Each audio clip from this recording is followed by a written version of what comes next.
தலைப்புடைய நோக்கம். குடும்ப வாழ்க்கை என்பதை பொறுத்த வரைக்கும் இந்த உலகம் இயங்கக்கூடியதற்குரிய ஒரு அச்சாணிய குடும்ப வாழ்க்கை தான்.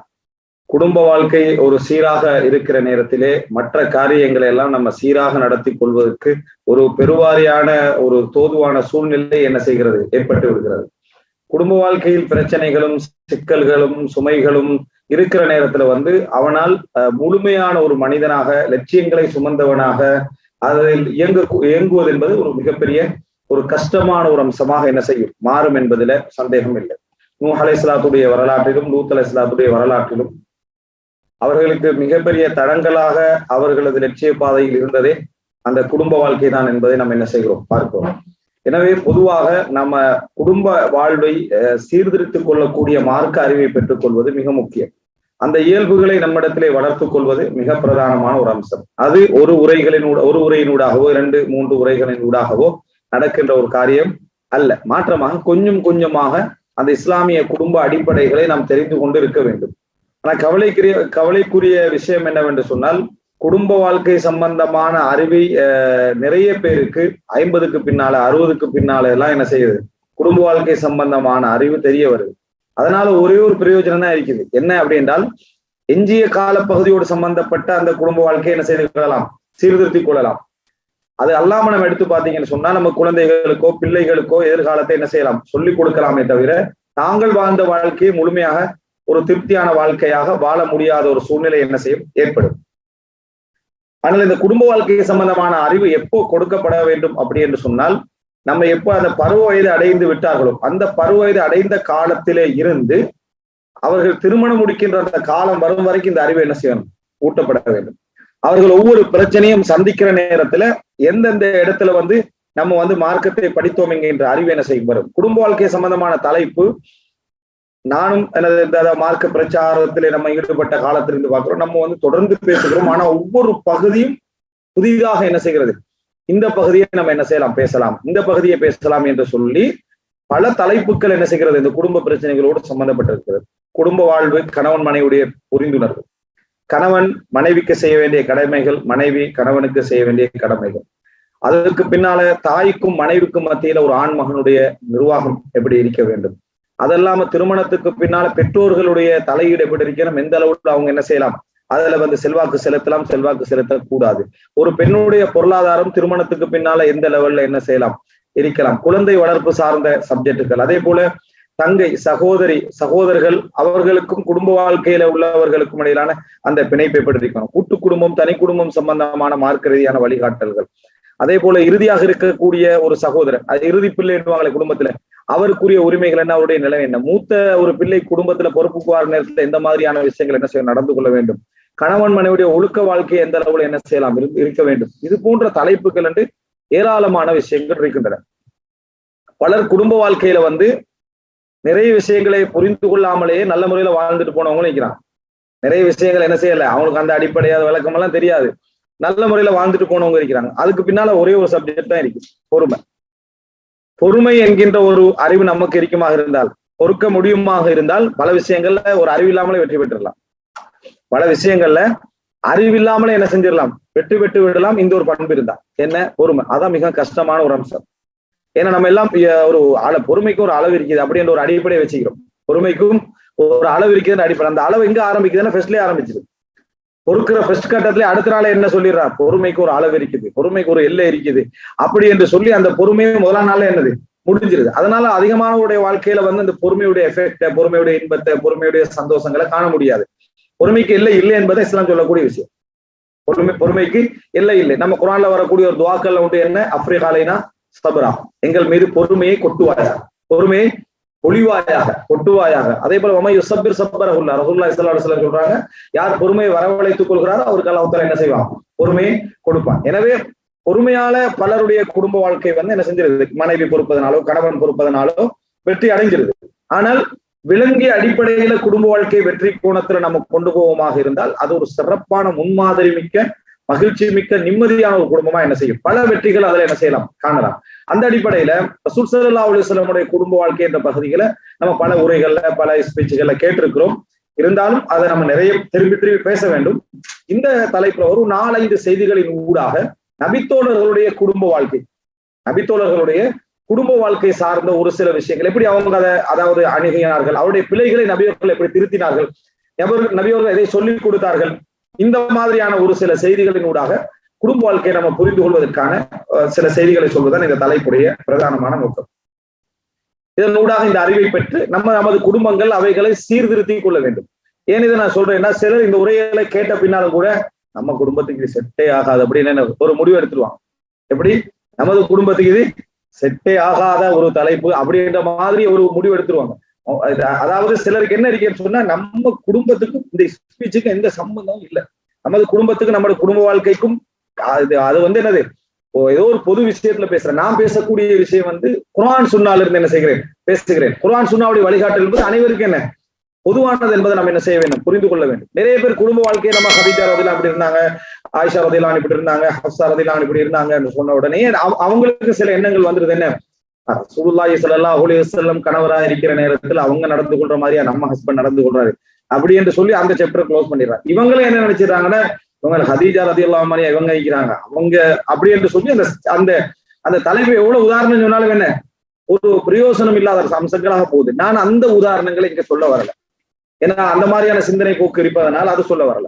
நம்ம சொல்ல வரக்கூடிய செய்தி, நம்ம அன்றாட வாழ்க்கையில சந்திக்கக்கூடிய சில புரிதலின்மைகளை அந்த செய்திகளின் ஊடாக நான் விளங்கப்படுத்தலாம் என்று நினைக்கிறேன். முதலாவது அம்சம், அந்த நிகழ்வுகளுக்கு போவதற்கு முன்னால பல பிரச்சனைகளுக்கு தீர்வு எது தெரியுமா?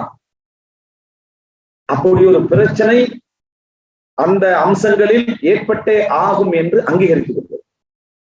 பல பிரச்சனைகளுக்கான தீர்வு பிரச்சனைக்குரிய தீர்வு தேர்றதில்லை, இது போன்ற அம்சங்கள் ஒரு பிரச்சனை என்ன செய்யும் இருக்கும் அப்படின்னு நினைச்சாலே பல பிரச்சனைகளை நம்ம என்ன செஞ்சுவோம், அதை கண்டுகொள்ள மாட்டோம். ஆனா நிறைய பேர் எல்லா பிரச்சனைக்கும் தீர்வு தேடுறதுனாலதான் எதுவுமே என்ன செய்வதில்லை, சரி வருவதில்லை. பிரச்சனைகள் இல்லாத ஒரு அம்சத்தை நம்ம தேட முடியாது. சில பிரச்சனைகளை நம்ம அதை அப்படி வந்துதான் நாம அங்கீகரித்துக் கொள்ளலாம். உதாரணமா குழந்தை அழுவது என்பது ஒரு பிரச்சனை. ஆனா யாராவது அந்த குழந்தை அழுவதை ஒரு இஷ்யூவாக மாற்றி அழுகையை நிறுத்துவது எப்படி, அப்படி யாராவது தேடிக்கிறோமா? அப்படி தேடுவதில்லை. அதுக்கு நம்ம எப்படி விளங்கிக்கிறோம்னு சொன்னால், குழந்தை அழத்தான் செய்யும். அதனால நிறைய பேருக்கு அது பிரச்சனையே இல்லாம இருக்கு. இதே நேரம் தூங்குற டைம்ல வேற யாராவது ஒருத்தர் சவுண்டு போட்டா டென்ஷன் ஆயிடும். எங்கேயா ஒரு சவுண்டு வந்தா டென்ஷன் ஆயிடும், இந்த மாதிரி சவுண்டை போட்டு இருந்தா எப்படி தூங்குறது? ஆனா குழந்தை இரவுல என்ன செய்ய, ஒரு அரை மணி நேரம் அழுதாலும் சமாளிச்சுட்டு என்ன செஞ்ச தூங்கிடுறான். ஏன், அது இந்த பிரச்சனை இருக்கத்தான் செய்யும்னு அவன் லைஃப்ல என்ன செஞ்சிடறான், அங்கீகரித்து விடுகின்ற பொழுது அவனால் அது என்ன அந்த விஷயத்தை தாண்டி போக முடிகிறது. அதுல ரசூலுல்லாஹி ஸல்லல்லாஹு அலைஹி வஸல்லம் ஒரு ஹதீஸ்ல சொல்றாங்க, என்ன, பெண்கள் படைக்கப்பட்ட அமைப்பை ரசூலுல்லாஹி ஸல்லல்லாஹு அலைஹி வஸல்லம் சொல்லி, நீங்கள் அந்த குண வளைவை அங்கீகரித்து வாழும் காலம் எல்லாம் வாழ்க்கை உங்களுக்கு என்ன செய்யும், சந்தோஷமாக இருக்கும். நீங்கள் அதை நேர்படுத்த போனால் தலாக்கில் போய் என்ன செய்து விடும், முடிந்து விடும் என்று ரசூலுல்லாஹி ஸல்லல்லாஹு அலைஹி வஸல்லம் அவங்க சொல்லி கொடுத்தாங்க. அதாவது ரசூல் ஸல்லல்லாஹு அலைஹி வஸல்லம் சொன்ன உதாரணம் என்னுடைய பெண்களுடைய அந்த அதாவது உணர்வு ரீதியான அந்த அமைப்பு எப்படி இருக்கும் என்றால், உணர்வு ரீதியான சிந்தனை போக்கு இப்படி இருக்கும் என்றாங்க. சொல்ல இப்படி இருக்காது, இப்படி இருக்கும் என்றார். ஒரு ஆணை பொறுத்த வரைக்கும் இப்ப இது இப்படி இருக்குதுன்னு சொன்னா, ஒரு ஆண் இந்த பகுதியில என்ன செய்யறான், சேர்றான் அப்படி என்று சொன்னால், இவரு என்ன புல் ட்ரை பண்றதுன்னா இந்த கொணவளவு என்னது இழுத்து நேராக்கிரணும் அப்படின்னு அவங்க நினைக்கிறாங்க. அது ரசூல் ஸல்லல்லாஹு அலைஹி வஸல்லம் சொல்றாங்க, தலாக்ல போய் என்ன செய்யும் முடியும் அப்படின்னு. என்ன செய்யணும் தெரியுமா, சிலர் இப்படியே இருந்துடுறாங்க. இப்படியே இருந்தா என்ன, வாழ்க்கை இடைவெளி என்ன செய்யும், போய்கிட்டே இருக்கும். ரசூல் ஸல்லல்லாஹு அலைஹி வஸல்லம் சொல்றாங்க, நீங்களுக்கு என்ன செஞ்சிருங்க, வளைந்து விடுங்கள். அதான் ரசூல் ஸல்லல்லாஹு அலைஹி வஸல்லம் சொன்னது என்னதுன்னா, நீங்கள் வளைந்து விடுங்கள். எப்படி இருந்தாலும் உடைஞ்சிரும், எப்படி இருந்தாலும் வாழ்க்கை ஒழுங்கா என்ன செய்யாது, போகாது. அந்த வளைவை நீங்க அங்கீகரித்துக் கொள்ளுங்கள் அப்படின்ற. இதுதான் அந்த வாழ்க்கை சந்தோஷம். அப்படின்னா அந்த பிரச்சனையை ஏற்றுக்கொள்ளுங்கள் சொல்லலாம். அந்த பிரச்சனையை ஏற்றுக்கொள்ளுங்கள் என்று ரசூலுல்லாஹி ஸல்லல்லாஹு அலைஹி வஸல்லம் சொல்றாங்க. இந்த வளைவண்ட என்ன, இது ஒரு குறைபாடான்னு கேட்டா குறைபாடு அல்ல. அவங்க தனியா இருந்தாங்கன்னா, திருமணம் முடிக்காம இருந்தாங்கன்னா எந்த பிரச்சனையும் இல்லை. திருமண வாழ்க்கைக்கு வார நேரத்தில் அது என்ன செய்யும், ஒரு ரெண்டு பேருடைய குண இயல்புகளும் சந்திக்கிற நேரத்தில் அது ஒரு குறைபாடாக என்ன செய்யும், மாறும் என்று ரசூலுல்லாஹி ஸல்லல்லாஹு அலைஹி வஸல்லம் சொல்லி காட்டுகிறார்கள். அப்ப அதை ஒரு எந்த கணவனால், எந்த ஒரு ஆண் மகனால் அதை அங்கீகரித்து செல்ல முடிகிறதோ அவர்களால் என்ன செய்ய முடியும், வெற்றி கொள்ள முடியும். இதுல ஆணுடைய வகை பங்கு அதிகம், ஆணுடைய வகை பங்கு அதிகம். ஆண் அதை நிர்வகிக்கின்ற சக்தி அவனுக்கு அதிகம். அல்லாஹ் தஆலா கூட என்னது, அர்ரிஜாலு கவ்வாமூன அலன் நிஸா, பெண்களை நிர்வகிப்பவர்கள் ஆண்கள் அப்படின்னு அல்லாஹ் தஆலா என்ன செய்கிறான், குர்ஆன்ல சொல்றான். அப்படியே நிர்வாகம் செய்யறவருக்கு நிறைய சபர் என்ன செய்யணும், இருக்கணும். அந்த சபரை கொஞ்சம் நம்ம எடுத்துக்கொண்டாலே பல குடும்ப வாழ்க்கை என்ன செய்யும், வெற்றியாக போய்விடும். அதாவது பிரச்சனைகளை அங்கீகரிக்க பழகுது. பிரச்சனை இல்லாமல் இருக்க பழகுது அல்ல. சில ஆண்களுக்கு எவ்வளவு பெரிய டிஸ்டர்பன்ஸ் இந்த குடும்ப வாழ்க்கையில வந்துருதுண்டா, தந்த வீட்டுல தனியாக வாழ்ற நேரத்துல வீடு தலைகீழாக கூரை கீழே இருந்து நிலம் மேலுக்கு இருந்தா கூட கணக்கு இருக்கிறாங்க. தனியா வாழ்ற நேரத்துல திருமணம் முடிச்ச பின்னால ஒரு கூற்று தும்பு தடி வளைஞ்சிருந்தா கூட அவனுக்கு டிஸ்டர்ப் ஆகுது. வீட்டுக்குள்ள போறானுங்களே ஒரு தும்பு தடி அப்படி என்னது அந்த என்னது நீங்க அந்த தும்பு தடி தான் சொல்லுவீங்க, என்ன சொல்லுவீங்க அதுக்கு? வீட்டை கூட்டுறது விளக்குமாறு. விளக்குமாறு நம்ம தும்பு தடி என்று வழங்கிட்டா. அப்ப அந்த விளக்குமாறு வீட்டுல குரோசா விழுந்தான்னு வைங்களேன், அவரால் அதை அங்கீகரிச்சு முடியாம இருக்கு. என்ன இது வீடு இப்படி காடாகிறது, ஒரே ஒரு என்ன விளக்குமாறு அப்படி கீழே விழுந்தா அவரால் அந்த டிஸ்டர்பன்ஸை தாங்க முடியும். ஆனா தந்த சகோதரர்களோட வாழ்ற வீட்டுல வீட்டு தலைகீழா இருக்கு.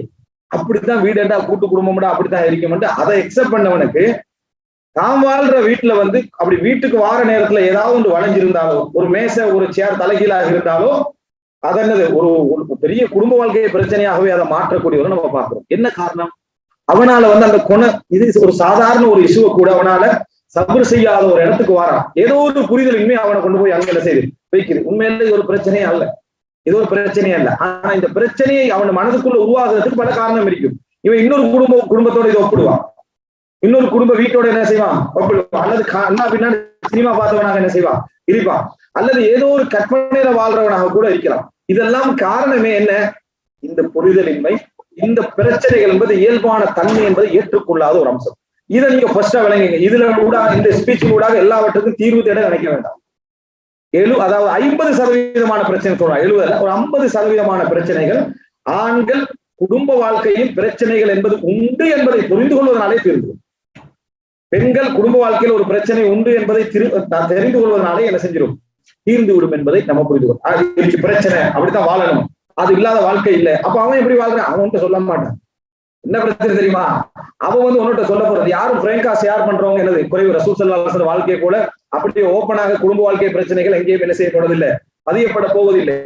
அதுவும் நிறைய பேர் நல்ல நண்பர்கள் அறியப்படுற நிறைய பேர் என்ன செஞ்சிடறாங்கன்னா, அதாவது ஒரு போலி வெற்றியை விரும்புறாங்க. போலி வெற்றின்னு சொன்னா ஒருவர் தன்னோட குடும்ப பிரச்சனை சொல்றாரு, இப்படித்தான் எங்க வைஃபோட பிரச்சனை இல்ல ஹஸ்பண்டோட பிரச்சனையா இருக்குன்னா உடனே அவன் லேட் ஆகி நம்மளோட வாழ்க்கை இது வரைக்கும் 10-12 வருஷம் ஆயிடுச்சு, ஒரு பிரச்சனை வந்தது. இதே நீங்க நம்பினீங்கடா நமக்கு என்ன, நமக்கு சரியான ஒரு மூளையிலேன்னு அர்த்தம்.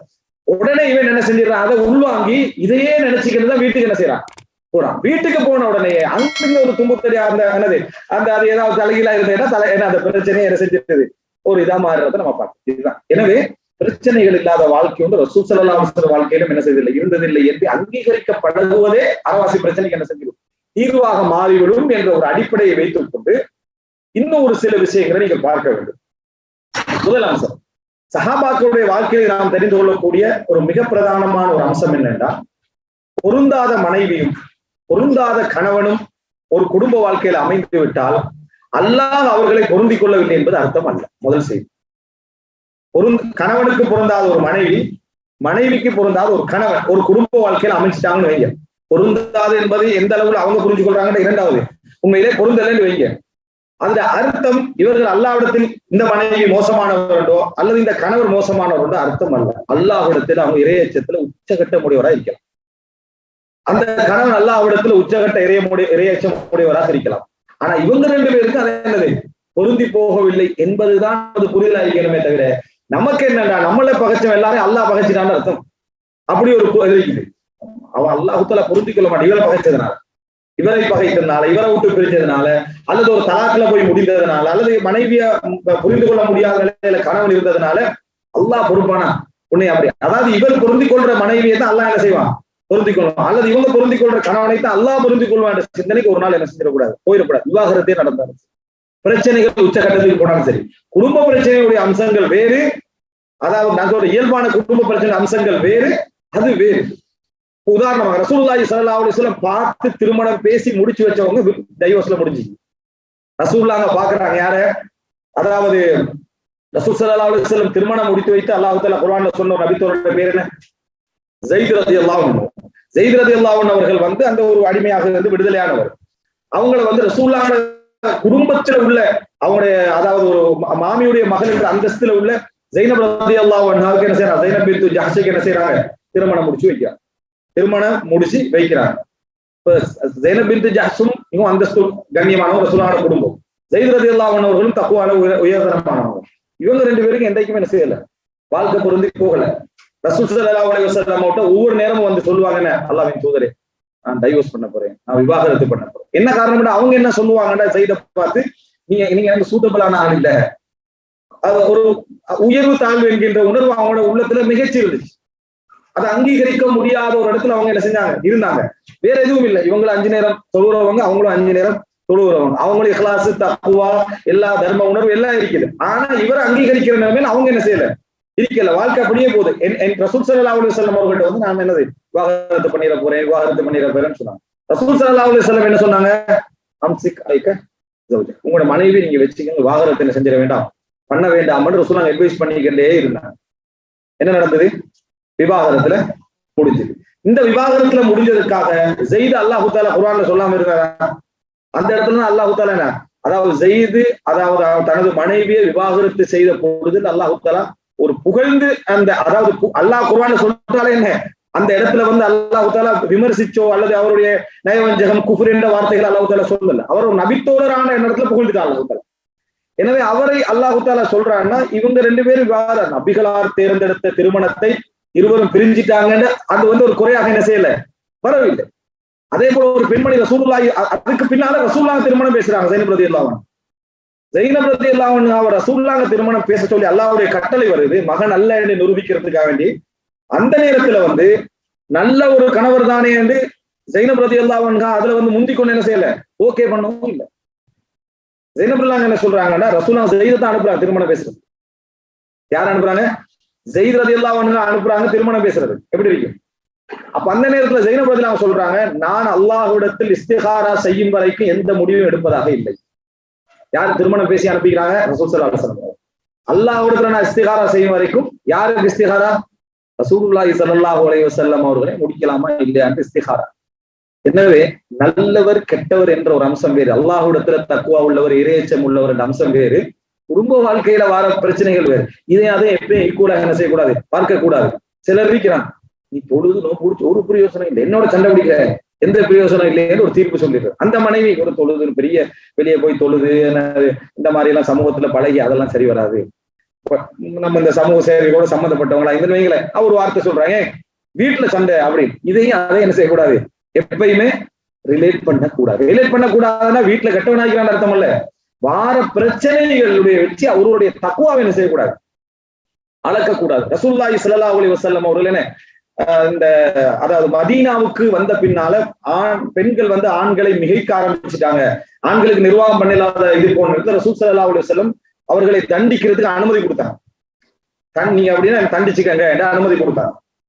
கொஞ்ச நாளைக்கு பிறகு ரசூல் ஸல்லல்லாஹு அலைஹி வஸல்லம் வீட்டுக்கு வெளியே வராங்க, பெண்கள் ஒரு பெருந்தெருளா இருந்து ரசூல் ஸல்லல்லாஹு அலைஹி வஸல்லம் அவங்கள்ட்ட முறைப்பாட வந்திருக்கிறாங்க. என்ன, ஆண்கள் வந்து என்ன அதுல எல்லாம் மீறிட்டாங்க.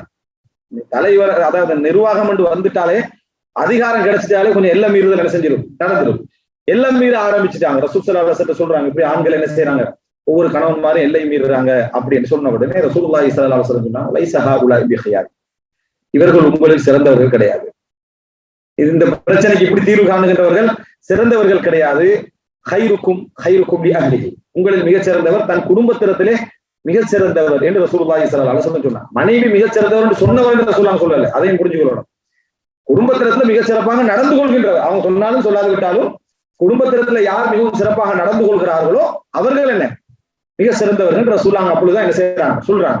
இதுல நம்ம என்ன புரிஞ்சுக்கணும்னு சொன்னால், நபிகளார் இந்த இடத்துல காட்டிய அந்த வழிமுறையின் மூடாக நம்ம புரிஞ்சு கொள்றோம், தக்வா என்றது இறையச்சம் என்றது ஒரு அம்சம், குடும்ப வாழ்க்கையில கெடுதி நலம் என்றது என்னது ஒரு அம்சம். இந்த விஷயத்தை நம்ம புரிஞ்சு கொண்டோம் என்று சொன்னால் பல அம்சங்களை நம்ம குடும்பத்துல இதோட அதோட சம்பந்தப்படுத்தாம இருக்கும். அவங்களோட தொழுகை, அவங்களோட நோன்பு, அவங்களோட ஜக்காத்து, அவங்களோட ஹஜ், அவங்களோட அதுக்காகல், அவங்களோட நல்ல வாழ்க்கை, அவங்களோட அது ஒரு பகுதி. கணவனை புரிந்து கொள்ளாமலோ புரிந்து கொள்ளாமலோ வரக்கூடிய பிரச்சனைகள், அல்லது மனைவியை புரிந்து கொள்ளாமலோ வரக்கூடிய பிரச்சனைகள் இன்னொரு பகுதி. இது வேறு அது வேறு என்று என்ன செய்யணும். அது வந்து அந்த மாதிரியான பிரச்சனைகள் பல காரணங்களை, கணவனுடைய அளவுகோல் சந்தோஷத்துக்கு பணம் தான் ஒரு அளவுகோல் வைக்கலாம், மனைவி அதை கொடுத்தா மகிழ்ச்சியா இருக்கணும்னு கணவன் நினைக்கலாம். மனைவியுடைய அளவுகோல் என்னது, பணமும் அந்த அந்த பொருளாதாரம் தேவைக்கு தான் நான் எடுத்துக்கிறேன், சந்தோஷம் என் கணவன் என்னோடு பேசுவதுதான், நேரம் ஒதுக்குவதுதான் அவங்க ஒரு அளவுகோல் விளங்கி இருக்கலாம். இப்ப இவர் என்ன பார்ப்பார், மனைவியை நன்றி கேட்டவனா பார்ப்பாரு, எவ்வளவு கொடுத்து என்ன செய்யறா நன்றி கேட்டவராய். அவன் என்ன பார்ப்பானா பொறுப்பற்றவனா பார்ப்பான். சோ அளவுகோல்களாக தான் இந்த பிரச்சனை என்ன செய்யும் வரப்போகின்றன. எனவே முதல் அம்சமாக நீங்க மனதில் வச்சுக்கணும், ஸைத் ரலியல்லாஹுடைய செய்தி, ஸைனப் ரலியல்லாஹு அன்ஹாவுடைய செய்தியினூடாக நம்ம தெரிஞ்சு கொள்வது என்ன, அதாவது ஒருவருடைய இறையச்சம், ஒருவருடைய அதாவது அவருடைய இபாதத்து, இவைகள் என்பது ஒரு அம்சம். குடும்ப வாழ்க்கையில எனக்கு பொருந்தாமல் போவது என்பதும், விவாகரத்திலேயே போய் முடிந்தாலும் கூட அவங்க அல்லாஹ்விடத்துல கோபதாரியாக பார்க்கிறது இன்னொரு அம்சம். இன்னும் சிலர் இருக்கிறாங்கன்னு சொன்னால், அப்படி பார்க்கறதுனாலதான் நான் இல்லாம போனா நீ எப்படி வாழ்ற நான் பார்த்துடுறேனே, நான் இல்லாம போனா நீ எப்படி வாழ்ந்துடுற. மனைவி என்ன சொல்றது, என்னை மாதிரி எந்த பெண்ணும் சபரா அவங்களோட என்ன செய்ய மாட்டாங்க, இருக்க மாட்டாங்கன்னு எல்லாரும் சொல்றது. சரியா? இது இவர் சொல்றது, இது இவர் சொல்றது, இப்படி சொல்லி இது பெரிய பிள்ளை. அல்லாஹு தாலா தான் ரிஸ்க் அளிக்கக்கூடியவர். நீங்க எல்லாத்தையும் என்ன செய்யும், அல்லாஹு தாலா அந்த பெண்ணுக்குரிய ரிஸ்கையும் அந்த குழந்தைகளுக்குரிய ரிஸ்கையும் அல்லாஹு தாலா கொண்டு வந்து சேர்ப்பான். உங்களுக்குரிய ரிஸ்கை அல்லாஹ் தான் என்ன செய்யறான், உங்களுக்கு தாரா. அந்த வார்த்தையை என்ன செய்யக்கூடாது, சொல்லக்கூடாது. ஒரு ஈமான் உள்ள தக்வா உள்ள ஒரு கணவனுடைய பேச்சை எப்படி இருக்கும், நீ என்ன விவாகரத்து நடந்து நம்ம பிரிவுல போய் விழுவதனால உனக்கு வாழ்க்கையெல்லாம் போகும் நான் சொல்லுவேன், அது அல்லாஹ்வுக்கும் உனக்கு சம்பந்தப்பட்ட விஷயம், எனக்கு நீ சூட்டபிள். இதுதான் ஒரு உண்மை. சரியான முறையில பிரியணும்னு நினைக்கிறவன் சொல்ல வார்த்தை. இது என்னடா, இவர்தான் எல்லாத்தையும் என்ன செய்யறது, கவனிக்கிற மாதிரியான வார்த்தைகள், பிரச்சனைகள் என்ன செய்வார்கள், சொல்வார்கள். பெரும் பிழையான ஒரு வார்த்தை. அதே போல அந்த பெண்ணை என்ன நினைக்கணும், எனக்கும் என் கணவனுக்குரிய ஒவ்வாமைக்கு பின்னணியில என்ன செய்யலாம், புரிதலின்மை பலது என்ன செய்யலாம் இருக்கலாம். இவருக்கு நான் மட்டும்தான் அந்த லைஃபுக்கு அவங்க என்ன செய்யக்கூடாது, போகக்கூடாது. இதுதான் மிக பிரதானமான செய்தி. இந்த ஸைத் ரலியல்லாஹு அன்ஹு, ஸைனப் ரலியல்லாஹுவோட செய்தி நம்ம என்ன செய்கிறோம், புரிந்து கொள்கிறோம். இரண்டாவது செய்தி, இரண்டாவது என்ன அப்படின்னு சொன்னால், அதாவது சில கணவன்மார்களுடைய விஷயங்களை நிர்வகிக்கின்ற திறமையுள்ள மனைவிமார்கள் ஆக அமைந்து விட்டால், அதே போல சில மனைவிமார்களுடைய விஷயங்களை நிர்வகிக்கின்ற திறமையுள்ள கணவன்களாக அமைந்து விட்டால் பல பிரச்சனைகளையே அவர்கள் உருவாக்காமல் இருந்திடலாம். அதுக்கு சில அதான் சொன்ன மாதிரி இந்த பொறுமையும் ஒரு மார்க்க விளக்கமும் என்ன செய்யும் அங்க மிக முக்கியமான தேவை. அஸ்மா ரலியல்லாஹு அன்ஹா, அஸ்மா ரலியல்லாஹு அன்ஹாவுடைய வரலாறு நீங்க படிச்சிருப்பீங்க, கேட்டிருப்பீங்க. சஹாபாக்கள் எத்தனை அஸ்மா ரலியல்லாஹுடைய பேர் தெரியும் உங்களுக்கு? உதாரணத்துக்கு ஒரு செய்திக்காக, அபூபக்கர் ரலியல்லாஹுடைய மகள் அஸ்மா பின்து அபீ பக்கர் ரலியல்லாஹு அன்ஹு, அவங்களுடைய யாருடைய மனைவி? சுபைர் இப்னு அவ்வாமுடைய மனைவி. பாரக்கல்லாஹு ஃபீக். இரண்டாவது யாரு? அதான் அவங்கதான். நான் இரண்டாவது தகவல், இரண்டாவது அஸ்மா, இன்னொரு அஸ்மா இருக்கிறாங்க. அபூபக்கர் ரலியல்லாஹு அன்ஹு அவர்கள் என்ன செஞ்சாங்க, திருமணம் முடித்தாங்க. அஸ்மா பின்து உமைஸ், அஸ்மா பின்து உமைஸ். அதன் அவங்க மூலம் முஹம்மது இப்னு அபீ பக்கர் அப்படி என்ற ஒரு குழந்தை என்ன செஞ்சாங்க, அந்த இறுதி ஆண்டுல பிறந்தது நம்ம என்ன செய்யறோம் பார்க்கிறோம். இந்த நான் பேசக்கூடிய அஸ்மா இந்த ரெண்டு அஸ்மாக்களுடைய வரலாறும் சிறப்பான வரலாறு. நான் ரெண்டும் தனி தலைப்புல பேசியிருக்கிறேன். அஸ்மா பின்து அபீ பக்கர் ரலியல்லாஹு அன்ஹு அவர்கள் குடும்ப பெண்மணிகளுடைய மிக முக்கியமான உதாரணமான ஒரு பெண்மணி. கணவனுக்காக பல பொருளாதார சுமைகளையும் சிரமங்களையும் அவங்க என்ன செஞ்சாங்க, சுமந்து வந்த ஒரு பெண்மணி தான் அஸ்மா பின்து அபீ பக்கர் ரலியல்லாஹு அன்ஹு. அதுக்கான காரணமும் என்னன்னா, அவங்க மிகவும் புத்திசாலியான ஒரு பெண்மணியாக இருந்தார்கள். சில வாழ்க்கையை நம்ம புரிஞ்சு கொள்ற நேரத்துல நம்ம நயவஞ்சகத்துக்கும் இங்கிதத்துக்கும் வித்தியாசம் தெரியாத நிறைய பேர் இருக்கிறாங்க. இங்கிதம் அதாவது சமயோசிதம் பண்ணுவாங்களே, இதுக்கும் வித்தியாசம் தெரியாது. ரெண்டையும் நயவஞ்சகமாக என்ன செய்வாங்க, நினைப்பாங்க. நம்மளோட உள்ளத்துல ஒருத்தரை பார்க்கிறோம், அவரோட நமக்கு பழக விருப்பம் இல்லை, அவர் நம்மளுக்கு பக்கத்துல உட்கார்ந்து பேசிட்டு பழக விருப்பம் இல்லை, அதுக்கு பல ஆயிரம் காரணம் இருக்கலாம்.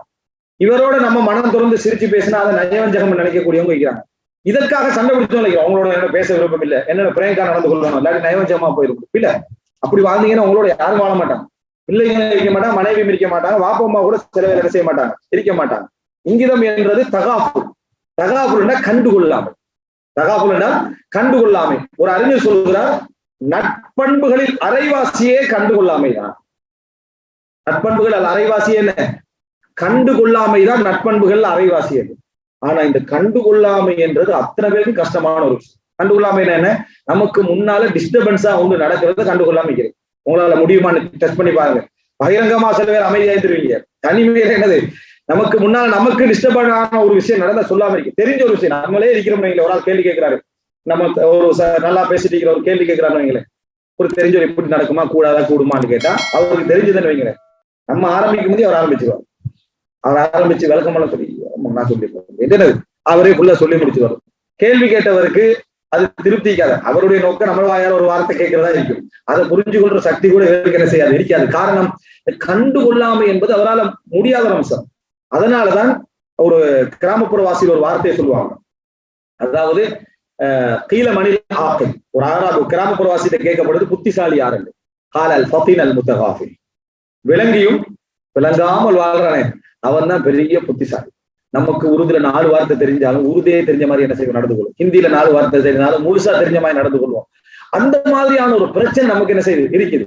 இந்த கண்டுகொள்ளாமை உணர்வு உங்களுக்குள்ள வளர்க்க முடியும் என்றால் அப்படியே நம்ம வளர்த்துட்டோம் என்று சொன்னால் பல பிரச்சனைகளை நம்ம வெற்றி சாதாரணமா வந்துடும். அதை வளர்க்க சாதாரணமா வராது, அது வளர்க்க வேண்டும். அப்படிப்பட்ட ஒரு பண்பு நம்மகிட்ட வளரணும். இதுக்கு பேர் வந்து சமயோசிதம் இங்கிதம் இதோடு சம்பந்தப்பட்ட ஒரு அம்சம். பாருங்க, அஸ்மா ரலியல்லாஹு அன்ஹா வீட்டுக்கு வந்து ஒரு வாரம் வந்து இப்ப அந்த வீட்டு முற்றங்கள்ல அப்படி கூரைகள் வருமே, இந்த கூரை கீழே சின்ன சின்ன கடைகள் போடுவாங்க. இது வந்து ஃபிக்ஹ்ல ஒரு முக்கியமான பாடம். மார்க்க சட்ட பகுதியில வந்து ஹுக்கூக்குல் இர்திஃபாக்னு சொல்லுவாங்க. ஹுக்கூக்குல் இர்திஃபாக் அப்படின்னு சொல்லுவாங்க. அதாவது மற்றவர்களுடைய இதோட எங்களுக்குள்ள உரிமைகள், பொதுப்பாதை, அடுத்தவருடைய பெல்கனி நம்மளோட சம்பந்தப்பட்டிருக்கும். இந்த மாதிரியான ஒரு போல் நடுவுல அந்த போல் கட்டுற டைம்ல வருமே, அவரும் எல்லையில கட்டிருப்பாரு, நாங்க அதுக்கு மேல கட்டப்போனா இல்ல வாங்க நீங்க தனியா கட்டிக்க தேவையில்லாம இதை கட்டிருப்பாங்க. விளங்கிட்டா? இந்த மாதிரி இது விஷயங்கள்லாம் இந்த சட்டத்தோட சம்பந்தப்பட்டது. அப்ப அவங்க என்ன கேட்கிறாங்கன்னா, உங்க வீட்டு அந்த கூரைக்கீரை ஒரு கடை ஒன்று போட்டுக்கலாம்னு கேட்கிறாங்க. அஸ்மா ரலியல்லாஹு அன்ஹா வேணும்னா என்ன சொல்றீங்கன்னா, நீங்க தாராளமா போட்டுக்கங்க, நான் அவரோட பேசிக்கிறேன். யாரு? ஜுபைர் ரலியல்லாஹு பேசிக்கிறேன். அஸ்மா ரலியல்லாஹு சொல்றாங்க, நீங்க வந்து ஜுபைர் ரலியல்லாஹு வந்து கேளுங்க, ஜுபைர் இருக்கிற டைம்ல வந்து கேளுங்க. நான் இப்போ ஆமண்டு சொன்னேன்னா அவர் இல்லை என்று வரங்க. நான் இப்ப ஆமண்டு சொன்னால் அவர் உங்களுக்கு வேண்டாமல் என்ன செஞ்சிருவாரு, சொல்லிடுவாரு. அப்படின்னு ஒரு ஆண் வந்து என்ன முடிவெடுக்கிறது நான் தான். யாராவது முடிவெடுத்துட்டா அதுக்கு மாத்தமா முடிவெடுக்கிற ஒரு இயல்பு என்ன செய்யுது இருக்குது. இன்னைக்கு நம்ம எப்படியாவது போயிடுவோமா அப்படின்னு மனைவி ஆரம்பிச்சா இன்னைக்கு போறது கேன்சர் அப்படின்னு நினைச்சிட்டு இவனே நினைச்சிட்டு வந்திருப்பான். இவனே போகணும் என்று நினைச்சிட்டு கூட வந்திருப்பான். அத மனைவியா சொன்ன உடனே என்ன சொல்லிடுவான், கேன்சல் ப்ரோக்ராம். இது வந்து அவனுடைய ஒரு இயல்பு. இது அஸ்மா ரலியல்லாஹு புரிஞ்சுக்கிட்டான். அஸ்மா சொல்றான், நான் ஆமன்னு சொன்னா அவர் வந்து என்னது இல்லை என்றுவார். அதனால அவர் ரீக்கோல வந்து நீங்க என்ன செய்ய கேளுங்க. இவங்க ஆமா இல்லையான்னு கூட எதுவும் சொல்லல. திருப்பி அவர் என்ன அவங்க சுபைர் ரலியல்லாஹு அன்ஹு இருக்கிற டைம்ல வராரு, இப்படி வந்து இப்படி முன்னால கடையை போட்டுக்கொள்ளலாமா அப்படின்னு என்ன செய்யறாங்க கேட்கிறாங்க. கேட்ட உடனே நான் போட்டுக்கோங்க, அதுல வரக்கூடிய வருமானம் அஸ்மா ரலியல்லாஹு கிடைக்கும், அது வரக்கூடிய வருமானம் கிடைக்கும்னு சொல்லிட்டாங்க. இதுதான் அங்க நடந்தது. இத என்ன நினைக்க கூடாது, சில பெண்கள் அப்படி கணவனுக்கு நான் வந்து இது வந்து மறைக்கிறனோ, இதை வந்து நான் தூரமாக்குறனோ அப்படின்ட்டு. இது மறைக்கிற சப்ஜெக்ட் எல்லாம் இதுல எதுவுமே இல்லை. எந்த முறையில நடந்து கொள்றோம் என்றதுதான் இதுல இருக்குது. மறைக்க வேண்டிய எதுவுமே மறைக்காம இதை மறைச்சிட்டு நயவஞ்சகமா நினைச்சீங்க குடும்ப வாழ்க்கை என்ன செய்யாது, சிறப்பா என்ன செய்யாது, போகாது. இந்த மாதிரி நடந்த பின்னால அவர் வந்து கடையை போடுறாரு, வருமானம் வருது. வருமானம் வந்ததன் காரணமா அஸ்மா ரலியல்லாஹு லாபம் என்ன செய்யுது, கிடைக்குது. இதுல நம்ம தெரிஞ்சு கொள்ற ஒரு செய்தி என்ன, ஒரு செய்தி நம்ம சொல்லலாம். இது மாதிரி 9-10 செய்திகள் இருக்குது. ஒரு செய்தியிலூட நம்ம என்ன தெரிஞ்சு கொள்றோம்டா, நிர்வாகம் நம்ம பண்ற நேரத்தில் கணவனாக இருக்கலாம், மனைவியாக இருக்கலாம், பேசுகின்ற முறையும் அணுகுகின்ற முறையும் எப்படி சொல்லணும் என்ற முறையிலும் பல பிரச்சனைகளை என்ன செஞ்சிடலாம், தீர்த்து விடலாம். கணவன் தானே என்பதற்காக உணர்வை கொட்டுவதோ, உங்கள்கிட்ட சொல்லாம வேற யார்கிட்ட சொல்றது என்று அப்படி சொல்லி கொட்டுவது புத்திசாலித்தனம் அல்ல. எல்லாத்தையும் சொல்ல முடியாத விஷயங்கள் உண்டு. அது கணவனாக இருந்தாலும் சரி, மனைவியாக இருந்தாலும் சரி. இந்த மாதிரி என்ன சொல்லவே கூடாது.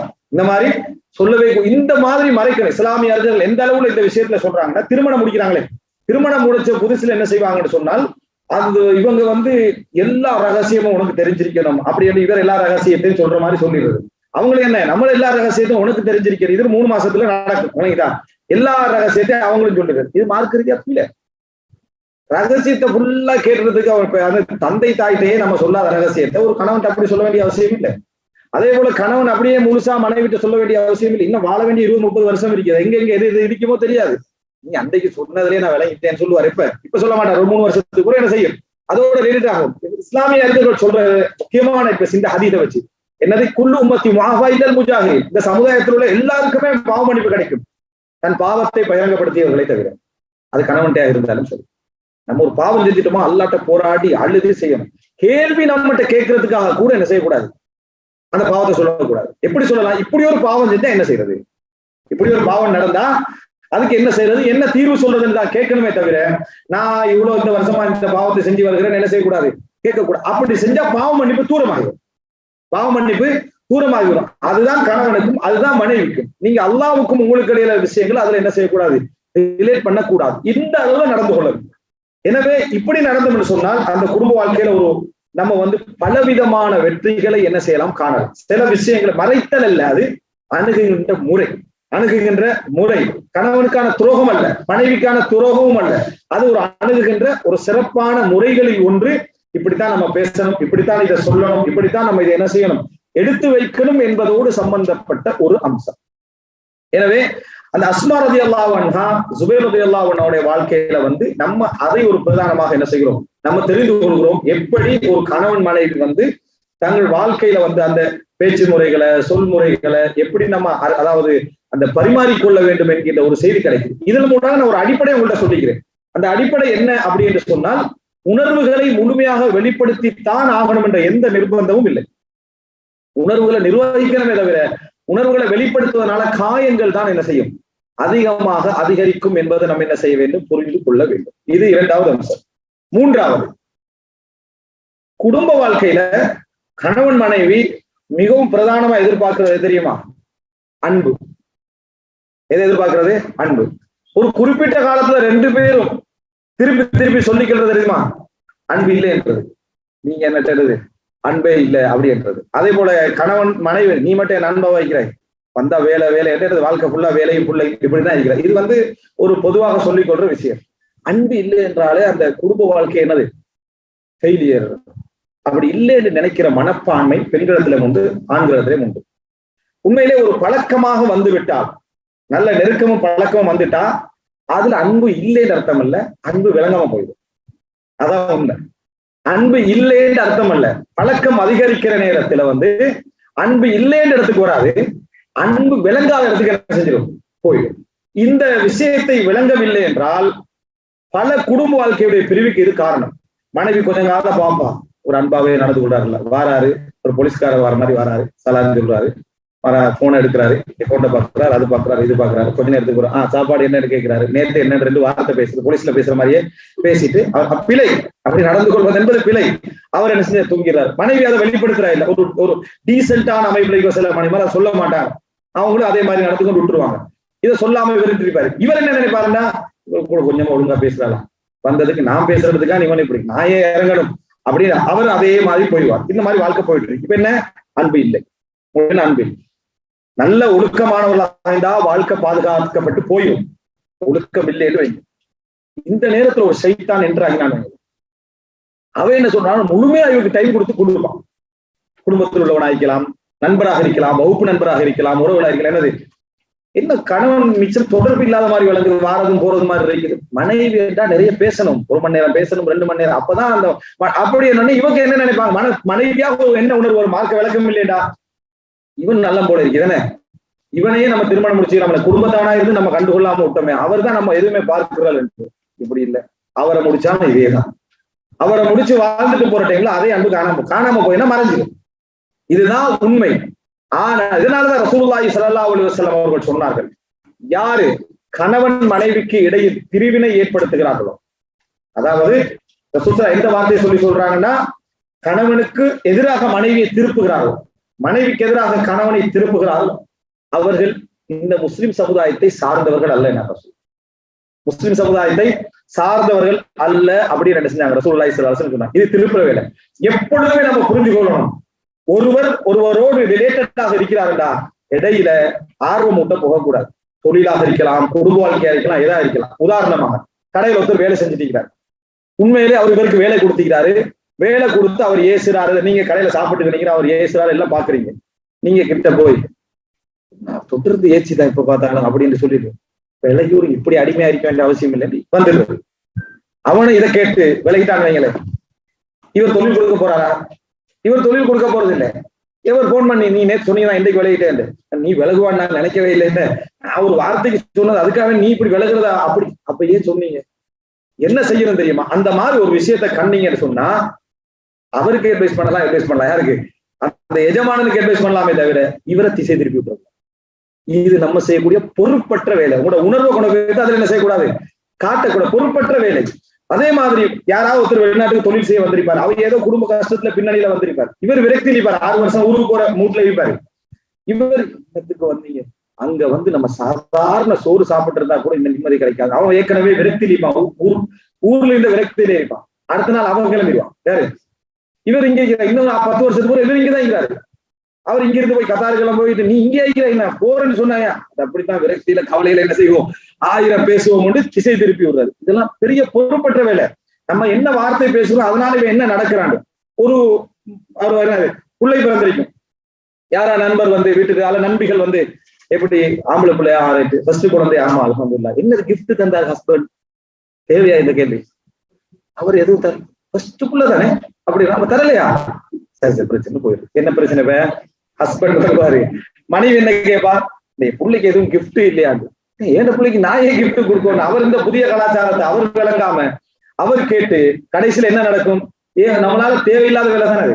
இந்த மாதிரி ஒருவருடைய பொறுப்புக்கு கீழே ஒருவர் இருக்கிற நேரத்தில் அவர்களுக்கு இடையில என்ன செய்யக்கூடாது, இந்த திருப்புகின்ற வேலைகளை தெரியாம கூட செஞ்சிருக்கூடாது. இந்த ஹதீஸுக்குள்ள நம்ம என்ன செஞ்சிருவோம், வந்துருவோம்.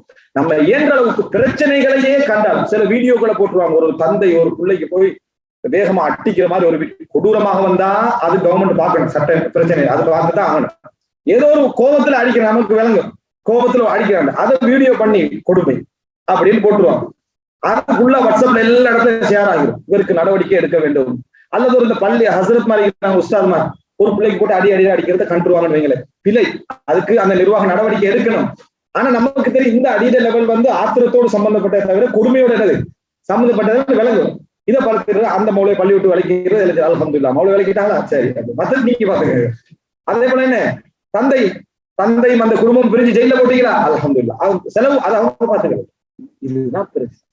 அதாவது பிரச்சனைகள் இருப்பதற்காக தீர்வோட உணர்ச்சியை வெளிப்படுத்துவதல்ல, உணர்வை வெளிப்படுத்துவதல்ல. இந்த நோக்கத்துல குடும்பத்தை நீங்க புரிஞ்சுக்கிட்டீங்கன்னு சொன்னா நமக்கு என்ன விளங்கணும்னா, அந்த கணவன் வந்து ஒரு மனைவி பார்க்கணும், என்னைய பொறுப்பா கவனிக்கிறாரா, சரியா செலவழிக்கிறாரா, நல்ல முறையில குடும்பத்துல பிள்ளைகளுடைய பொறுப்புகள்ல சரியா இருக்கிறாரா, ஒழுக்க வாழ்க்கை சரியா இருக்கிறாரா. கணவன் மனைவியை பார்க்கணும், என்ன கடமைகளை சரியா செய்யறாரா, ஒழுக்க இருக்கிறார். இப்ப என்ன இல்ல, அன்புன்றது இல்லை. இதுதானே, இது இல்லையா இருக்கா என்பதை புரிஞ்சு கொண்டு வேற செய்திகள் சொல்றேன். இதற்காக வேண்டி பிரிஞ்சு போறவன் புத்திசாலி இல்லை.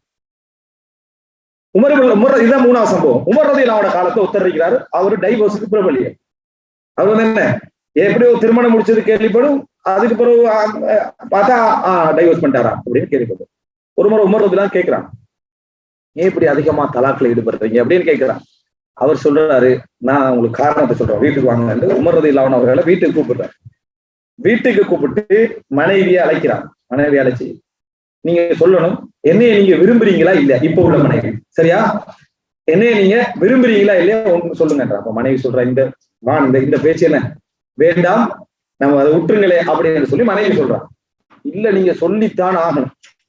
ரேகா என்ன சொல்லித்தான் ஆகணும், உமர் ரலியல்லாஹு அன்ஹு ஆதாரத்துக்கு சொல்லித்தான் ஆகணும்னு என்ன செய்யறான் சொல்றான். அந்த மனைவி என்ன மனம் தொடர்ந்து என்ன சொல்லிடுறான், நான் உங்களைய விரும்பலன்ட்டான், நான் வந்து விரும்பவில்லை அப்படின்னு சொல்றான். அதாவது அவன் மனைவியோட கடமை சரியா செய்யறான், ஆனா விருப்பம் எனக்கு இல்லை அப்படின்னு சொல்லிட்டான்.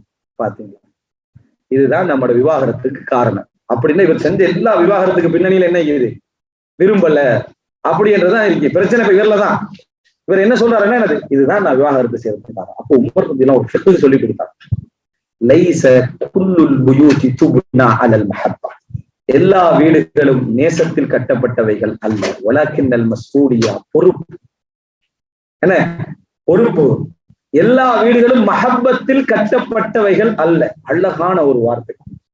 அப்படின்னா என்ன, உங்களோட ரிலேட்டட் ஆகிறவங்க உங்களை நேசிச்சுத்தான் ஆகணும் என்ற கடமை இல்லை, நீங்க அவர்களை நேசித்துத்தான் ஆகணும் என்ற கடமை இல்லை. நேசம் அல்லாஹ் போடுகின்ற ஒரு விஷயம் உள்ளதுல, நேசம் இருக்குதே அல்லாஹ் போடுகின்ற. சில வேளை அந்த மஹப்பத் வந்து இயற்கையா நமக்கு ஏற்படலாம், இன்னும் சில வேளைகள்ல அதிக பழக்கத்தால குறவு ஏற்படலாம். 10 வருடம் 15 வருடம் 20 வருடம் இருந்துட்டாங்களே, அதனால ஒரு மஹப்பத் ஏற்படலாம். எனவே அதை வைத்தல்ல எல்லா வீடுகளும் கட்டப்படுகின்றன, எல்லா குடும்பங்களும் பொறுப்பில் கட்டப்படுகின்றன. நீ கணவன் என்ற பொறுப்பை சரியா செய்யணும், மனைவி என்ற பொறுப்பை சரியா செய்யணும். மஹப்பத் அல்லாஹ் தஆலா விதைக்கலாம். ஒரு மஹப்பத் என்ன செய்யலாம், தொடரலாம். ஒரு நாள் வராத மஹப்பத் இன்னொரு நாள் வரலாம். எனவே அன்பும் பொறுப்பும் என்று எடுத்துக்கிட்டீங்கன்னா, நான் இந்த அன்பும் பொறுப்பும் என்ற தலைப்பில் ஒரு விரிவான ஒரு ஸ்பீச் என்ன செய்திருக்கிறேன். நீங்க அதை தனியாக பார்க்கலாம், சப்ஜெக்டுகள் சட்டங்களை. இந்த அன்பும் பொறுப்பும் எடுத்துக்கிட்டீங்கன்னா, அன்பு 2வது தான். அன்பு என்ன 2வது தான். நிறைய பேருக்கு அன்பு லேசா காட்டிடலாம், பொறுப்பு எடுக்கலாது. நல்ல முறையில புரிஞ்சுக்கணும். நிறைய பேருக்கு நான் உன்னோட அன்பா இருக்கிறேன், எல்லாம் இருக்கிறேன், திருமண நேரத்துல 2 பேரையும் காணும். அன்பா இருக்கிறேன்னு 2 வருஷம் சொல்லியிருப்பான். பொறுப்பு என்று வந்துட்டு அவனுக்கு கை நடுங்கிறது, கால் நடுங்கிறது, குடும்ப பிரச்சனையை பேஸ் பண்ணல, முடிச்சு. அப்ப நடக்குதா இல்லையா? இது சரிப்பில்லை. 2வது, அன்பு பொறுப்பு வேண்டாம். பொறுப்பு எடுக்கிறவன் தான் என்னது உண்மையாக அன்புள்ளவன். பொறுப்பு எடுக்க வேண்டாம். என்ன பிரச்சனை நீ செய்தும் உனக்குரிய செலவை அவன் கட் பண்ணல, உனக்கு தர வேண்டியதை என்ன செய்யறான், தருகிறான். உன்னை நிர்வகிக்க வேண்டிய முறையில நிர்வகிக்கிறான். அவர் என்ன பிரச்சனை செய்தும் உங்களுக்கு செய்ய வேண்டிய கடமைகளை மனைவி செய்யறாண்டா. இதை விட அன்பு காட்டுறதுக்கு வேற யாரும் இல்லை. இதை விட என்னதான் இருந்தாலும், அவர் என்னதான் இருந்துட்டாலும் நான் சாப்பாடு வைக்காட்டி அவருக்கு என்ன செஞ்சிடும், அது ஒரு மாதிரி அடிக்கும், அதனால நான் சாப்பாடு வச்சுட்டான் ஆகணும் என்று நினைக்கிற மனைவி அன்பானவர்.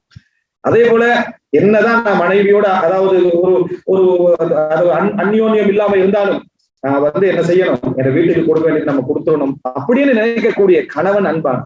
சும்மா பேசிட்டு என்னது ஏதாவது காடை கொடுத்துட்டு ஒரு பூவை கொடுத்துட்டு போவேன் அன்பானவன் நினைக்கிறது போல ஒரு மூலகட்டத்தானே என்னது உலகத்துல இல்லவே இல்லை. நான் அன்பாக இருக்கிறேன் என்பதை வாழ்க்கையில நிரூபிக்காம சொல்றவனை விட என்னது ஒரு ஒரு ஒரு அறிவு கட்டத்தானே எதுவும் இல்லை. எனவே 3வது செய்தி நம்ம புரிஞ்சுக்கொள்ளணும். எல்லா வீடுகளும் நேசத்தில் கட்டப்பட்டவைகள். உமர் ரலியல்லாஹு சொன்னது. உமரதான வாழ்க்கை நீங்க பார்க்கலாம். அத மனைவி இஷா தொழுகைக்கு பள்ளிக்கு வந்துட்டீங்க, ஒருத்தர் கேட்கிறாரு, உமர் ரலியல்லாஹு நீங்க வெளியே வாரத்துக்கு விரும்புறாரு இல்ல தானே, அப்படி இருந்தும் என்ன செய்றீங்க நீங்க அப்படி வாரீங்க? அவங்க பள்ளிக்கு ஜமாத்துக்கு வருவாங்க. உமரதான் மனைவி சொன்னா, முடிஞ்ச அவர் தடுத்து பார்க்கட்டுமே. நான் இவர்கிட்ட சொல்றாங்கன்னு கேட்க வேண்டிய அவசியமும் இல்லை, கேட்டுட்டாரு. கேட்டதுனால அவங்க என்ன பதில் சொல்றாங்கன்னா, முடிஞ்ச உமரதுலாம் என்ன செய்யட்டும், தடுத்து பார்க்கட்டுமே அப்படின்னா கணவனை சரியாக புரிஞ்சுக்கிறான். நான் பள்ளிக்கு வருவதை ஒரு நாளும் உமர் என்ன செய்ய மாட்டாரு, தடுக்க மாட்டார். காரணம் ரசூலுல்லாஹி ஸல்லல்லாஹு அலைஹி வஸல்லம் தடை செய்ய வேண்டாம்னு என்ன செய்கிறாங்க, சொல்லிக்கிறாங்கன்னு சொல்லு. பேச்சில இங்கிதம் இல்லாத மாதிரியான கேள்வி பதிலாக இருக்கலாம், ஆனா உள்ளத்துல சரியான ஒரு புரிதல் இருக்கிறத என்ன செய்யலாம் பார்த்தோம். புரிதல் கொண்டு வருகின்ற அன்பை வேற எதுவும் என்ன செய்ய முடியாது, கொண்டு வர முடியாது. இதை நம்ம தெரிஞ்சு கொள்ள வேண்டும். இதை என்ன செய்யணும், நம்ம தெரிந்து கொள்ள வேண்டும். இதை தெரியாம விரும்புறியா இது கணவன்டே ஒரு பிரச்சனை. நான் ஃபர்ஸ்ட் கேட்ட தாயை தான் விரும்புறேன், செகண்டா தான் உன்னை விரும்புறேன். இது இந்த பேச்சு எதுக்காக நம்ம பேசுற மட்டும் விளங்கல. முதலாவது எனக்கு தாய் தான், 2வது எனக்கு மனைவி. இல்ல இந்த வரிசையிலே அவங்க இல்ல. தாய் வேறலை, மனைவி வேறலை. மனைவிட்டு சொல்ல முடிஞ்ச எல்லாத்தையும் உங்க தாய்கிட்ட உங்களால ஒரு நாள் சொல்ல முடியாது. அதே போல தாய்கிட்ட சொல்ல முடிந்த எல்லாவற்றையும் மனைவிட்டே என்ன செய்ய முடியாது, சொல்ல முடியாது. இந்த லைன் பார்த்து தான் நிறைய பேருடைய பிரச்சனை. கணவன் தாயை மனைவியை நிர்வகிக்கலாம சண்டையில நிற்கிறவங்க நிறைய பேர் இருக்கிறாங்க. ஏன்? முதலாவது தாயை முற்படுத்தும், அப்ப நீ பிள்ளைதான். முதலாவது தாயை முற்படுத்த வேண்டும், அப்ப என்னது நீ பிள்ளைதான் என்றது இல்ல. நீங்க 2 பேரையும் முற்படுத்தணும். இவர்கிட்ட நீங்க குற்றவாளியா இருங்க, அவங்கள்ட்ட நீங்க குற்றவாளியா இருங்க, அன்பா வாழலாம். நீதிமன்றத்துல போய் நின்றீங்கடா, தாய் என்ன நினைப்பாண்டா, பெத்து வளர்த்த பின்னால இவர் நீதிபதி, நாங்க குற்றவாளியே நினைப்போம். மனைவி என்ன நினைப்பாண்டா, என்னதான் இருந்தாலும் சரி, நாம இவ்வளவு சேவை செஞ்சாலும் சரி, பெத்த தாய்க்கு தான் இவன் என்னது ஒரு முன்னுரிமை கொடுக்குறானது நமக்கு மாதிரி. இது 2 தான் அவங்களோட பிரச்சனையை தவிர நீங்க சரியா சொல்றீங்களா பிள்ளைய சொல்றீங்களா இதை தெரியாம நான் சொல்றது சரியா இல்லையா, அது என்ற பிரச்சனையே இல்லைன்னு அவர் சொல்லல, அவ்வளவுதான். அந்த பிரச்சனை இல்லை, யாருக்கும் உட்படுத்துகிறோம். ரசூலுல்லாஹி ஸல்லல்லாஹு அலைஹி வஸல்லம் ஆயிஷா ரலியல்லாஹு அன்ஹா பக்கத்துல உட்கார்ந்து சொல்றாங்க, ஆயிஷாவே நீங்க ஆதமுடைய பிள்ளைகள் ஒருவர் தான். அந்த விபச்சார குற்றச்சாட்டு வந்துச்சு இந்த நேரம், நீங்க ஏதாவது பாவம் செஞ்சிருந்தீங்கன்னா அல்லாஹ்ட்ட மன்னிப்புக்கு அல்லாஹ் என்ன செஞ்சிருவான், மன்னித்து விடுவான். இது சரியான வார்த்தையா பிள்ளையான வார்த்தையா? சரியான வார்த்தை. பாவம் செஞ்சு மன்னிப்புக்கு அல்லாஹ் தஆலா மன்னிச்சிருவான். ரசூல் ஸல்லல்லாஹு சொல்லிட்டு எழும்புறாங்க, ஆயிஷா ரலியல்லாஹு அன்ஹா கண்கள் இருந்து கண்ணீர் தாரையாக. அவங்க சொன்னது பிள்ளைன்றதல்ல, நீங்க செய்யலேன்னு ரசூலுல்லாஹ் சொல்லல. ரசூல் ஸல்லல்லாஹு அலைஹி எதை சொல்லணும் அவங்க எதிர்பார்க்கறாங்க தெரியுமா? ஒரு நாளும் நீங்கள் அப்படிப்பட்டவர்கள் அல்ல, நீங்க தூய்மையானவங்க, இந்த மாதிரி விஷயத்துல நீங்க ஈடுபடாதவர் என்று சொல்றதை தான் என்ன செய்யறாங்க ஆயிஷா எதிர்பார்க்கறாங்க. ரசூலுல்லாஹ் சொன்னது நீதியே. என்ன சொன்னாங்க? அவர் செஞ்சுதான் மன்னிப்புக்கு அல்லாஹ் தஆலா மன்னிச்சிருவாங்க. ஆயிஷா தான் அதுக்காகத்தான் அதுதான். இதுதான் நம்ம குடும்பத்தில் உள்ள பிரச்சனைகள். நீதி சொல்றதால எல்லாரும் பிரச்சனை பண்றாங்க. குடும்பத்துல நீதியை நம்ம தெரிஞ்சுக்கணும். பிரச்சனை உங்களோட ரிலேட்டடா அந்த இடத்துல அன்பத்தான் நம்ம என்ன செய்யணும், கொட்டி வளர்க்கணும். பாதிப்பு நமக்கு தான் வரும். தாங்கக்கூடிய சக்தி எல்லாம் தந்திக்கிறான், தாங்கக்கூடிய சக்தி அல்லாஹ் தஆலா தந்திருக்கு. எனவே 3வது லைஸத் குல்லுல் புயூத்தி துப்னா அலல் மஹப்பா, எல்லா வீடுகளும் என்னது நேசத்தில் கட்டப்பட்டவைகள் அல்ல என்ற செய்தியை இந்த செய்தி எங்களுக்கு என்ன செய்தி சொல்லி தருது. அப்ப இதை நம்ம வாழ்க்கையில என்ன செய்ய வேண்டும், எங்களோட குடும்ப வாழ்க்கையில அன்றாட அந்தந்த விஷயங்கள் எல்லாம் நம்ம என்ன செய்ய வேண்டும், தெரிந்து கொள்ள வேண்டிய விஷயம். 4வது இறுதியாக, அதாவது நிறைய செய்திகள் உண்டு சஹாபாக்களுடைய அந்த வாழ்க்கையில இது போன்ற, அதாவது குடும்பம் சார்ந்த விஷயங்கள் என்று சொல்லி நிறைய செய்திகள் உண்டு. இதுல நான் இந்த அடிப்படையாக வரக்கூடிய புரிதலோடு சம்பந்தப்பட்ட அடிப்படையோடு சம்பந்தப்பட்ட இந்த செய்திகளை மட்டும்தான் நான் என்ன செய்கிறேன் சொல்கிறேன். இறுதியாக நம்ம ரசூலுல்லாஹி ஸல்லல்லாஹு அலைஹி வஸல்லம் அவருடைய வரலாற்றுல அவருடைய மனைவிமார்கள் என்று சொல்லி நம்ம 1000 செய்திகளை நம்ம என்ன செஞ்சுக்கிறோம், நம்ம கேட்டிருக்கிறோம். அவங்களுடைய பல பிரச்சனைகளை நம்ம என்ன செய்திருக்கிறோம், படித்திருக்கிறோம். அவங்களுடைய பல குடும்ப வாழ்க்கையுடைய அந்த செய்திகளை எல்லாம் நம்ம என்ன செய்திருக்கிறோம், கேட்டிருக்கிறோம். ரசூல் ஸல்லல்லாஹு அலைஹி வஸல்லம் மரணத்துக்கு பின்னால ரசூல் ஸல்லல்லாஹு அலைஹி வஸல்லம் மரணத்துக்கு பின்னால நபித்தோழர்கள் அந்த குடும்ப வாழ்க்கையின் காரணமா நபியவர்கள் சொல்லி காட்டின அந்த முன்மாதிரியின் காரணமாக அவங்களுக்கு ஏற்பட்ட மாற்றம் இருக்குது. 1400 வருஷங்களுக்கு முன்னால காண்பது அற்புதம். காரணம், பெண்களை மதிக்காத ஒரு சமுதாயம் தான் 1400 வருஷத்துக்கு முன்னால் என்ன செஞ்சது, வாழ்ந்துட்டு இந்த முஸ்லிம் சமுதாயத்துக்குள்ள மட்டுமல்ல, வெளி உலகத்துல எல்லாமே அதான் இருந்தது. அப்படியே ஒரு மரியாதை கிடைச்சுன்னா அழகுக்காக ஒரு மரியாதை எங்கேயா என்ன செஞ்சிருக்கும், கிடைச்சிருக்குமே தவிர வேற எந்த ஒரு மரியாதை என்ன செய்யல, இருக்கல. எக்ஸப்ஷனலான சில விதிவிலக்கான இடங்களை தவிர ரசூலுல்லாஹி ஸல்லல்லாஹு அலைஹி வஸல்லம் அந்த சமுதாயத்தை உருவாக்கி அதுக்கு பின்னால நபி அவர்கள் மரணத்துக்கு பின்னால சஹாபாக்கள் மனைமார்களோடு ஒட்டுமொத்தமாக நடந்து கொண்ட செய்திகள் எல்லாம் நம்ம எடுத்து பார்க்கிற நேரத்துல ஒரு நவீன முன்னேற்றம் அடைந்த ஒரு சமுதாயத்துல நம்ம காண முடியாத அளவுக்கான அழகான ஒரு முன்னேற்றங்களை சஹாபாக்களுடைய நடைமுறைகள் என்ன செய்யலாம், அந்த அந்த அதாவது கணவன் மனைவியாக நடந்த அந்த நடைமுறைகளை நம்ம என்ன செய்யலாம், காணலாம். இப்ப டோட்டல் சமுதாயம் என்று எடுத்துக்கொண்டீங்கன்னு சொன்னால் நூற்றுக்கணக்கான செய்திகள் என்ன செய்கிற இருக்கின்றன. அப்ப நம்ம என்ன தெரிஞ்சுக்கணும்னு சொன்னால் அறிவு ரீதியான மாற்றம், எப்படி அறிவு ரீதியான மாற்றம் அற்புதமான புரிதல்களை கொண்டு வந்து சேர்க்கும். அறிவு ரீதியான மாற்றம் என்ன செய்யும், அற்புதமான புரிதல்களை கொண்டு வந்து சேர்க்கும். அதுதான் அந்த படிப்பினை. டோட்டல் நபித்தோழர்களுடைய லைஃபும் அதுக்கு முன்னால இருந்த லைஃபை விட, சஹாபாக்கள் வந்து இஸ்லாத்தை ஏற்றுக்கொள்வதற்கு முன்னால இருந்த லைஃபை விட எத்தனை வருஷம் மொத்தம், 23 வருட காலம் அவையோட பிரச்சாரம். 23 வருட காலத்துக்கு பின்னால வந்த சமுதாயத்துடைய குடும்ப வாழ்க்கையை பார்த்தோம்னு சொன்னா அற்புதமான மாற்றங்களை நம்ம என்ன செய்கிறோம் பார்க்கிறோம். டோட்டல் லைஃபும் தலைகீழாக மாறிப்போன அமைப்பிலான வாழ்க்கை முறையை நம்ம என்ன செய்கிறோம் பார்க்கிறோம். எல்லா விதத்திலும் இவங்க வந்து இவ்வளவு நாகரிகம் அடைந்த, இவ்வளவு முன்னேற்றம் அடைந்த ஒரு சமுதாயம். மெட்டீரியலிஸ்டிக் அவங்க பெரிய முன்னேற்றத்துல இல்லை, ஆனா அவர்களுடைய அதாவது அறிவு தராதரம் என்ன செஞ்சது, சிறப்பான முறையில வளர்ச்சி அடைஞ்சிருந்தது. அதன் காரணமாக அவங்களுடைய குடும்ப வாழ்க்கையில ஒவ்வொரு இடங்களையும் என்ன செய்தது, சிறப்பான முன்னேற்றங்களை நாம் என்ன செய்கிறோம் பார்க்கிறோம். அது நம்ம படித்த நபித்தோழர்கள், அது அபூபக்கர் ரலியல்லாஹு அன்ஹு அவருடைய காலம் தொடக்கம், அபூபக்கரோட காலம் தொடக்கம், அபூபக்கரால இருந்து நம்ம சாதாரண ஒரு நபித்தோழர் என்று தெரிகின்ற நபித்தோழர்கள் வரைக்கும் அந்த மாற்றங்களை பார்க்கணும். நீங்க எப்பொழுதும் புகாரியை வாசிச்சாலும் முஸ்லிமை வாசிச்சாலும் ஏதாவது செய்திகளை கிடைச்சாலும் அவங்க வேறொரு டாபிக்கு அந்த தலைப்பை பேசியிருப்பாங்க. அதுல அந்த குடும்ப வாழ்க்கை சம்பந்தமான ரிலேட்டடான தலைப்பை தனியா எடுத்துருங்க. சில விஷயங்கள் உங்களுக்கு அது விளங்காத வேறொரு தலைப்பை எடுத்திருப்பாங்க. அதுல இவங்களுடைய அந்த அந்த குடும்ப ரீதியான அணுகுமுறை எப்படி இருந்தது, இவ்வளவு முன்னேற்றகரமாக இருந்தது என்ற செய்தியை நீங்கள் என்ன செய்யுங்க, பெற்றுக்கொள்ள முயற்சியுங்க. அறிவை பெற்று, நான் சொன்ன தகவல் ஒரு புறம், நீங்க ஏதாவது ஒரு குடும்ப வாழ்க்கை சம்பந்தமான வேறொரு தியாக வரலாற்றோடு சம்பந்தப்பட்ட ஒரு செய்தி கூட நீங்க என்ன செய்யலாம், படிக்கலாம். அதில் குடும்ப வாழ்க்கை சம்பந்தமான அடிப்படை புரிதல் என்ன எனக்கு என்ன செய்கிறது கிடைக்கிறது என்பதை தேட முயற்சி எடுங்கள். நிச்சயமாக அறிவு தேடல் என்பது நமக்கு தொழுகை, நோன்பு, ஜக்காத், ஹஜ்ஜி இபாதத்தோடு சார்ந்தது மட்டுமல்ல, இதோடும் சார்ந்ததுதான். இறுதியா அந்த செய்தியை சொல்லி முடிச்சிடுறேன். அதுக்கு அந்த அறிவு வளர்ச்சி தான் காரணம் என்பதுக்கு ஒரு செய்தி பாருங்க. அப்துல்லா இப்னு மஸ்ஊத் ரலியல்லாஹு அன்ஹு அவர்கள் வந்து ஒட்டுமூடி வைக்கக்கூடாது என்ற ஒரு ஹதீஸை சொல்றாங்க.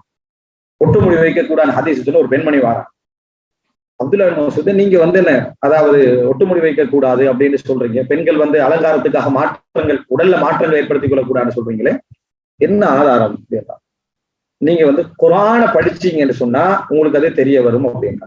அந்த பெண்மணி சொல்றா, 2 அட்டைகளுக்கு இடையில உள்ள எல்லாத்தையும் நான் படிச்சுட்டேன்.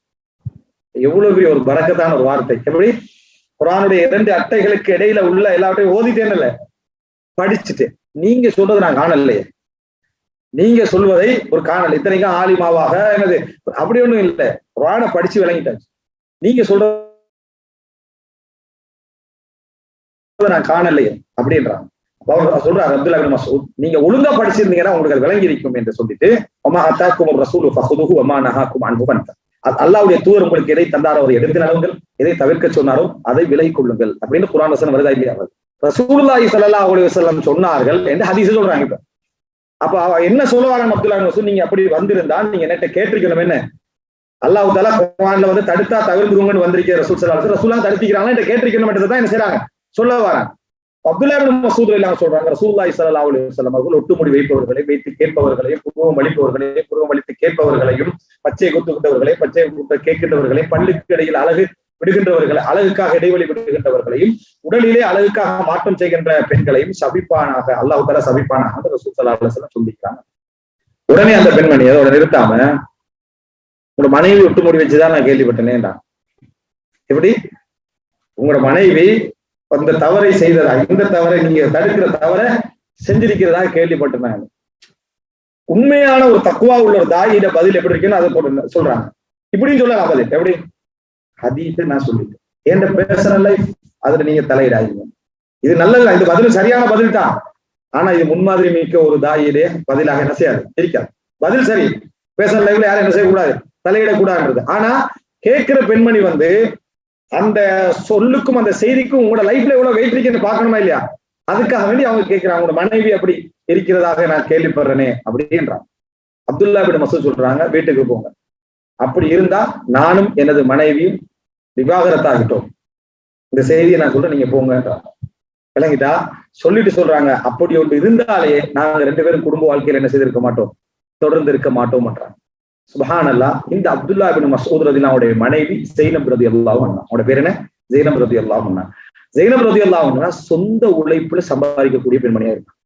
அதாவது கைத்தொழில்கள் செஞ்சு, சின்ன சின்ன கைவேலைகளை செய்து, அதன் ஊடாக என்ன வருமானம் ஈட்டி அப்துல்லா இப்னு மஸ்ஊதுக்கும் பிள்ளைகளுக்கும் செலவழிக்கக்கூடிய பெண்மணியாக யார் இருந்தாங்க? அப்துல்லா இப்னு மஸ்ஊதுடைய அந்த மனைவி ஸைனப் ரலியல்லாஹு அன்ஹா அவர்கள் என்ன செய்தார்கள், இருந்தார்கள். இதுல அவதானிக்க வேண்டிய விஷயம், அவங்க சொல்றாங்களேண்டா, எனக்கு மற்றவங்களுக்கு தர்மம் செய்யலாம போகுது, இந்த உழைப்பால உங்களுக்கு செலவழிச்சு மற்றவங்களுக்கு தர்மம் செய்யலாம போகுதுன்றாங்க. உடனே அப்துல்லா இப்னு மஸ்ஊத் சொல்றாங்க, ரசூலுல்லாஹ் காலத்துல சொல்றாங்க, அப்படியா ரசூலுல்லாஹ் போய் கேளுங்க, இதுல உங்களுக்கு கூலி எதுவும் இல்லை என்று சொன்னா நீங்க செலவழிக்கிறதுல அர்த்தம் இல்லதான், எனக்கும் என் பிள்ளைகளுக்கும் செலவழிக்கிறதுல அர்த்தம் இல்லைதான், நீங்க ரசூலுல்லாஹ் போய் கேளுங்க. அங்க ரசூலுல்லாஹ் போனா அங்க வந்து ஒரு பெண்மணி ஸைனப் ஒரு பெண்மணி வந்தீங்க, இவங்களும் போய்க்கிறாங்க. சேம் இவட பிரச்சனை தான், அவனுடைய பிரச்சனை. பிலால் ரலியல்லாஹு வந்து சொல்றாங்க, கேள்வியை கேட்டு உள்ளுக்கு கொண்டு போறாங்க, சொல்றாங்க, நான் தான் வந்திருக்கிறேன் ரசூல் ஸல்லல்லாஹு அலைஹி வஸல்லம் அவர்கள்ட்ட சொல்ல வேண்டாம், கேள்வியை மட்டும் என்ன செய்ய சொல்லுங்க, ஃபேமிலி டீடைல்ஸ் இது இவங்க இந்த பத்தி கேட்கிறாங்கன்னு போகாம கேள்வி மட்டும் போட்டு பண்ண. ரசூலுல்லாஹ் முதலா கேட்கிறாங்க, யார் வந்திருக்கிறான்னு கேட்கிறாங்க. பிலால் சொல்றாங்க, சொல்லிட்டாங்க ஸைனப் பண்ணிட்டாங்க. ஐயு ஸையானி, எந்த ஸைனப் பண்ணி கேட்டாங்க ரசூல் ஸல்லல்லாஹு அலைஹி வஸல்லம். அப்ப கேள்வி கேட்கிற நேரத்துல ஒரு டீடைல்ஸ் கொஞ்சம் தெரிஞ்சுக்கிட்டா பதில என்ன செய்யலாம், இன்னும் கொஞ்சம் விரிவாக சொல்ற, பொருத்தமா சொல்றதுக்கு வாய்ப்பு இருக்குது. எந்த ஸைனப் பண்ணி கேட்டாங்க? அப்துல்லா இப்னு மஸ்ஊத் ஸைனப் பண்ணாங்க. அப்படியா, அவர்கள் செய்யக்கூடிய அந்த தர்மத்துக்கு மிகப்பெரிய கூலி உண்டு என்று என்ன செய்யுங்க சொல்லுங்க. கணவனுக்கும் தன் பிள்ளைகளுக்கும் செலவழிக்கிற அந்த செலவழிப்புல இவங்களுக்கு தர்மத்துடைய கூலி என்ன உண்டு என்று சொல்லுங்க என்றாங்க. அப்துல்லா இப்னு மஸ்ஊத் எப்படி சொல்றாரு, நீங்க செலவழிக்கிறது உங்களுக்கு மறுமையில நன்மை இல்லைடா, நீங்க செலவழிக்காதீங்க என்றார். அப்படிப்பட்ட ஒரு கணவர் செலவழிக்கிற மனைவியை பற்றி பிற்காலத்துல பேசுறது என்ன சொல்றாங்க, அப்படி இருந்தா நாங்க 2 பேரும் ஒரு குடும்ப வாழ்க்கையில என்ன செய்திருக்க மாட்டோம், இணைந்து இருக்க மாட்டோம். அவங்களோட பேசுற பெண்மணி என்ன சொல்றாங்கன்னா, 2 அட்டைகளை நான் படிச்சு பார்த்துட்டு இப்படி ஒரு சட்டமே இல்லைன்றாங்கடா. சுப்ஹானல்லாஹ்.